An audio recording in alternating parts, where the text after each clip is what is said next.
Peter and the Pocket Guide to Hunting Vampires and Other Demon-Like Creatures, Episode 2, Moonstruck by Rich von Halt. Milena raced down the congested street, her foot heavy on the accelerator. She wove through traffic with fierce intensity, the city lights blurring past. Soon, the urban sprawl gave way to desolate countryside as she sped downhill for miles. A small hill of stacked rocks loomed ahead, the entrance to the cave nestled in their midst. Milena screeched to a halt, parking mere feet from the darkened maw. Inside the cave's entrance, shadows danced across the rock walls.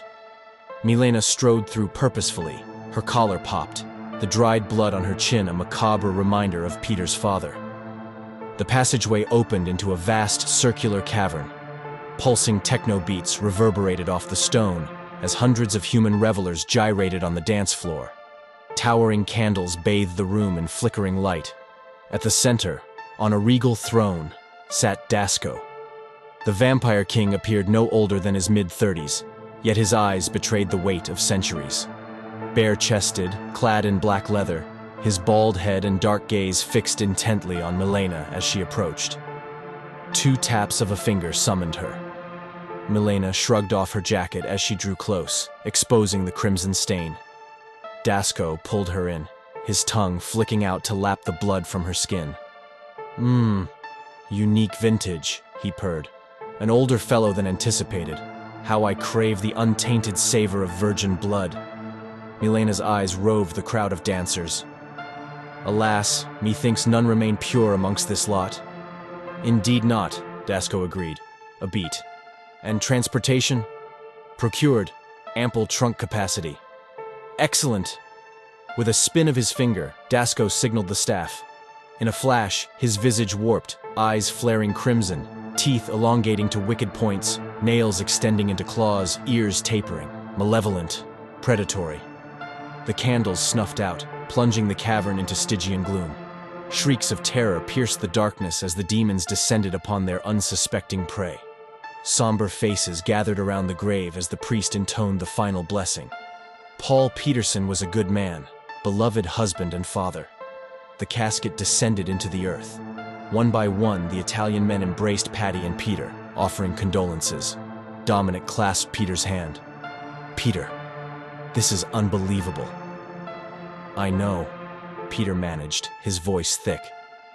Listen, if you want to take some time, remember you'll always have a job at the agency. Thank you, Dominic. I'll be there later today. I think it'll be good for me. Pete approached next. Peter, if you need a ride, I'll come pick you up. No, I can manage. Okay, give me a call if you change your mind. As the mourners dispersed, Peter and his mother lingered, sharing a wordless hug.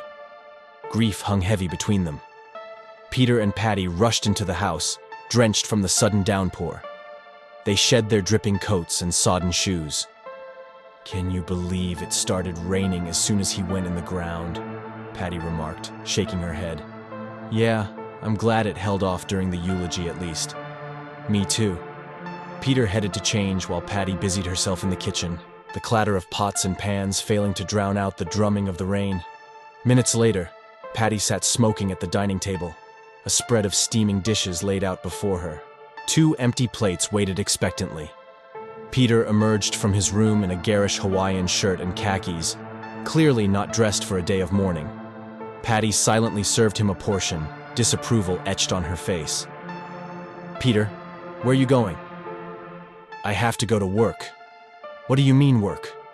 Patty stabbed out her cigarette. I just made all this food. I'm sorry, Mom. I didn't realize you were cooking. And how exactly are you planning to get to work? I figure I'll take the bus. Bus? Patty scraped his food back into the serving dish with a clatter. Whatever, Peter. Go to work then. Peter hesitated at the door, glancing back. Are you going to be okay? Patty took a long drag, refusing to meet his gaze. I'll be fine, she bit out, smoke curling from her lips. With a last troubled look, Peter stepped out into the gray, rain-soaked day, the door clicking shut behind him with an air of finality. The bus rumbled through the gray city streets, a microcosm of urban life. Peter sat near the aisle, his gaze distant, the weight of his father's death still heavy on his shoulders. He stepped into the bustling travel agency, a jarring contrast to the somber morning. Angelo and Luigi emerged from the back room, the former munching on a tuna sandwich, the pungent aroma wafting through the air. "Hey, Peter!" Angelo called out, bits of tuna flecking his lips. "Look who's here!" Luigi chimed in, his voice carrying a note of forced joviality. At the front table, Niccolo and Sergio barely glanced up from their card game, absorbed in the shuffle and deal. Peter nodded to them before approaching the counter, where Dominic and Pete stood watching him, concern etched on their faces. "Hey, Peter, are you sure you're good to be here today?" Dominic asked, his brow furrowed. "Yes, I'm good," Peter assured him, his tone belying the hollowness he felt inside. Dominic exchanged a look with Pete. "Okay, Peter. Pete, set him up." As Pete led Peter towards the back, Dominic turned to Angelo and Luigi, his expression hardening. "Let Peter settle in," he warned, his voice low. Once Peter was out of earshot, Luigi leaned in, his voice urgent. "Hey, Dom, there was a problem with the last shipment." Dominic's eyes narrowed. "Shh, not in front of the kid." They waited a beat, the tension palpable. Luigi continued. "The last shipment wasn't prepped. We're getting it whole from here on out." "Okay?" Dominic's tone was wary. "So, we're going to have to cut it up at the site. We're going to need more guys. 2 aren't going to cut it." Dominic clenched his jaw, turning away in frustration. His mind raced, calculating, strategizing. "I guess we'll keep Niccolo and Sergio on. I'll add Pete.